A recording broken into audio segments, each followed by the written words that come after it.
Programa 15. Fomentando el diálogo y la tolerancia. En este programa, reconoceremos al diálogo y la tolerancia como algunas condiciones necesarias en la construcción de una sociedad y una ciudadanía democráticas. En México, al 50% de los jóvenes entre 15 y 19 años no les gustaría tener como compañero en la escuela a un enfermo de SIDA, a una persona no heterosexual, a un indígena o a alguien con capacidades diferentes.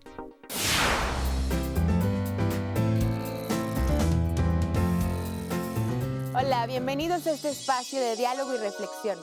Adolescentes sin morales. En este programa hablaremos de dos aspectos fundamentales para la sana convivencia en una sociedad democrática. Nos referimos al diálogo y la tolerancia. Para platicarnos sobre el tema, nos acompaña Maripaz Valenzuela, subdirectora de Programas y Materiales Educativos del CONAPRED, y Ana Laura Gallardo Gutiérrez, jefa del Departamento de Interculturalidad de la Coordinación General de Educación Intercultural y Bilingüe de la SEP. Bienvenidas a las dos. ¿Qué actitudes intolerantes detectas en la escuela, en tu familia o con tus amigos? Chavos. Bueno, en la escuela vemos cómo se forman los grupos de adolescentes, ¿no? A unos les gusta el rock, a otros el pop, y así se van separando y discriminando unos a otros, aunque en la mayoría de las veces ocurre eso. Ok.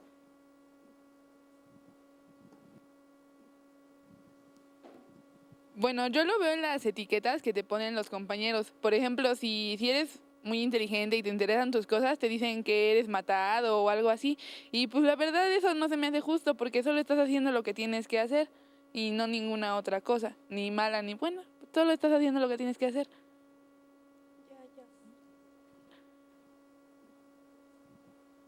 Que al momento de hablar te arrebatan la palabra. Que, por ejemplo, estás dando tu opinión acerca de un tema y mientras el profesor solo te da a ti la palabra, otros compañeros están hablando de cosas que no son ni siquiera de la materia o del tema. Yo, por ejemplo, en mi familia, mi papá, no sé, cuando quiero decirle algo sobre una fiesta o que me dé un permiso y no me deja, nada más me empieza a regañar y no me da, o sea, es intolerante porque no me deja expresarme ni me deja de decirle por qué quiero ir ni nada de eso. En mi casa no me dejan jugar fútbol, que según ese es un deporte solo para hombres. ¿Cuáles son las actitudes intolerantes que más comúnmente detectan en la escuela, la familia e incluso entre las sociedades? Bueno, lo que decían los jóvenes, la discriminación hacia el que es diferente a uno, el rechazo, ¿no? Esas son las características que definen la intolerancia, el rechazo al otro, al diferente, al que no es como uno, ¿no? En general en la escuela, pues es el rechazo a las niñas por parte de los niños, el rechazo de los niños por parte de las niñas, el rechazo a las personas que tienen alguna discapacidad, el rechazo que también es muy frecuente a los niños indígenas, en fin, a los que tienen alguna religión diferente a la que comúnmente existe en las escuelas. Y en las familias es muy común el rechazo a los puntos de vista de los menores, ¿no? Yo creo que la intolerancia tiene que ver con una actitud generalmente de miedo, digamos, hacia lo que no conocemos. Y en ese sentido nuestra primera reacción justo es de rechazo, frente a algo que desconocemos, frente a algo que nos parece desconocido. Comentábamos antes de iniciar el programa que tienen un compañero en clase, los muchachos, que parece ser que habla purépecha. Y hay un desconocimiento de quién es, o de dónde es, o qué es lo que él habla, qué lengua habla, o cómo piensa. Y esa diversidad que está incluso en los salones, que son nuestros propios compañeros, lo primero que nosotros generamos son actitudes de protección de nuestra propia identidad. Es decir, si no es como yo, me alejo. Y esa es como una primera reacción frente a algo que desconocemos. Pero sería muy interesante también ver cómo piensan los demás, cómo hablan los demás y cómo eso nos puede enriquecer unos a otros, que es finalmente una manera de combatir la intolerancia.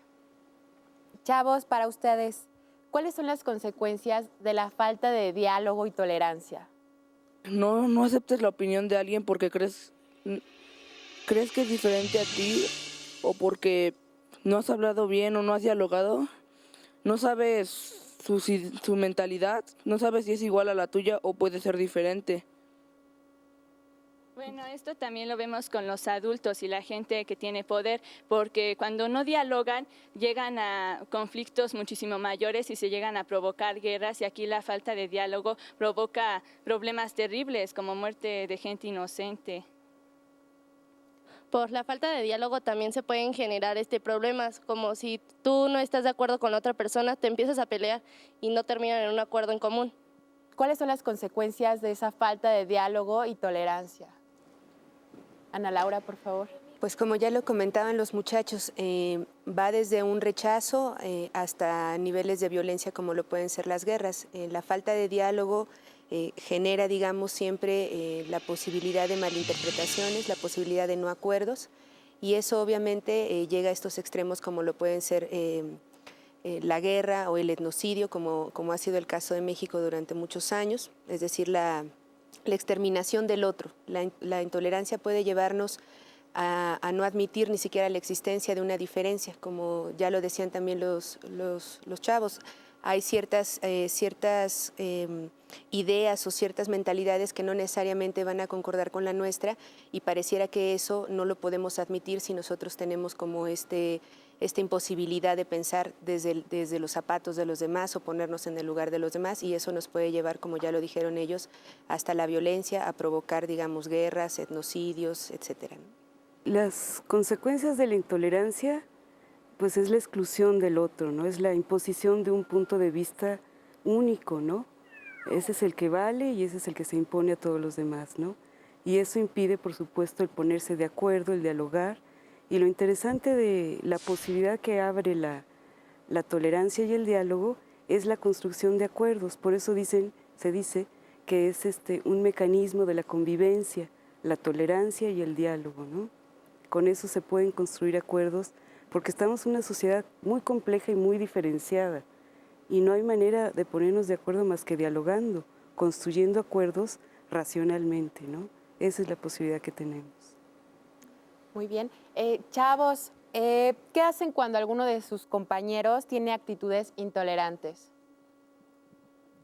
Bueno, por ejemplo, tal vez en el momento pues te molesta porque pues todos son tus compañeros y te molesta que a los demás los traten de una forma distinta, pero platicando pues ya sabes la situación de por qué lo hizo, tal vez tiene algún problema, porque todo es un espejo, tal vez a él lo tratan igual y él solamente refleja con otras personas lo que él siente. ¿De aquel lado? Porque también no respetas a las otras personas por el simple hecho de que piensan distinto de ti y no les das oportunidad de expresarse. Bueno, yo por ejemplo con mis amigos lo escucho y sí, respeto su opinión, pero si yo no estoy de acuerdo con eso, pues le digo sus errores o lo que no me gusta, y pues igual que como yo lo respeté, siento que él me tiene que respetar a mí, así. Bueno, yo escucharía su opinión, y si siento que si ya me está metiendo cosas que a mí no me gustan o que siento que se está metiendo con mis gustos, pues yo le diría que yo respeto su opinión, que él respete la mía, porque cada quien tiene gustos diferentes. Claro. Bueno, principalmente lo que yo haría es hacer reflexionar al compañero, ¿no? Porque somos seres humanos los dos y no se vale que a uno los traten mal y al otro lo traten bien, o sea, que no se distinga, que haya igualdad. ¿De qué manera se puede poner en práctica la tolerancia y el diálogo en la vida diaria? Bueno, para poderlo hacer, primero tienes que reconocer que todos tenemos derechos a tener un punto de vista propio, ¿no? Todos tenemos libertad de expresión y eso es lo primero, ¿no? Reconocer que todos lo tenemos. Y para poder construir acuerdos, hay que escucharnos, ¿no? Primero, como dice la compañera, ponerse en el lugar del otro, escuchar sus motivos, las razones que tiene para tener ese punto de vista, ¿no? Y encontrando los puntos de acuerdo es como se posibilita la convivencia, ¿no? Esa es la posibilidad que hay para poder escucharnos, llegar a acuerdos, a tener una perspectiva común, ¿no? Ana Laura, ¿qué nos puedes decir? Sí, yo creo que hay que partir de tener una actitud de apertura y de mucha flexibilidad, porque aceptar que los demás no piensen como nosotros no es una cosa fácil. Escuchar además que esas razones por las cuales no están de acuerdo con nosotros también son válidas es todavía más difícil. Y eso implica de nuestra parte la posibilidad de dejarnos como cambiar un poquito las formas en las que pensamos. Es decir, cuando alguien que no piensa como nosotros, que no tiene las mismas razones, nosotros, por ejemplo, llegamos en este día de la tolerancia a decir, bueno, pero nos respetamos, y entonces si a mí ya me dicen algo que no me gusta mucho, pues bueno, hasta ahí como que nos tomamos una distancia unos de otros. Yo creo que cuando hablamos del diálogo y cuando hablamos de la tolerancia, tenemos que ir un poquito más allá. O sea, sí, en efecto, es respetar nuestras opiniones, respetar lo que pensamos, pero también darnos esa oportunidad de que el otro pueda tener ciertas razones que nos puedan hacer cambiar de opinión.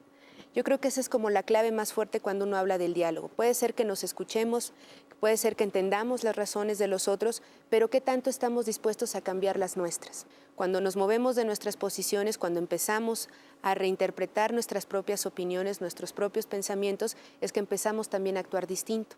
Y empezamos a actuar distinto porque sí incorporamos lo que nosotros nos están diciendo. Puede ser que a lo mejor sean cosas que de entrada a uno le parezcan insólitas o que uno jamás pensaría que pueda llegar a pensar de la manera en la que piensa otra persona.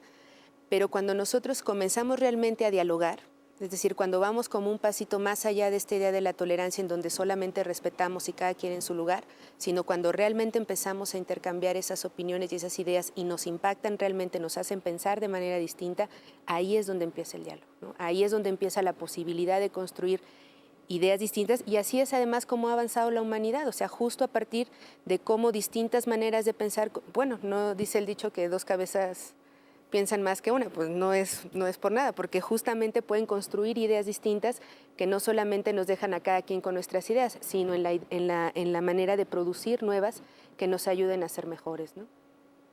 Gracias. Bueno, pues agradecemos que nos hayan acompañado a este que es tu espacio, Adolescentes in Morales. Agradezco a Maripaz, a Ana Laura, a los chicos, a las chicas. Gracias y nos vemos en la próxima.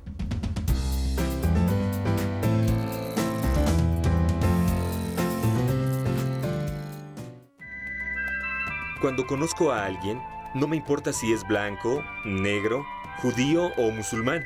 Me basta saber que es un ser humano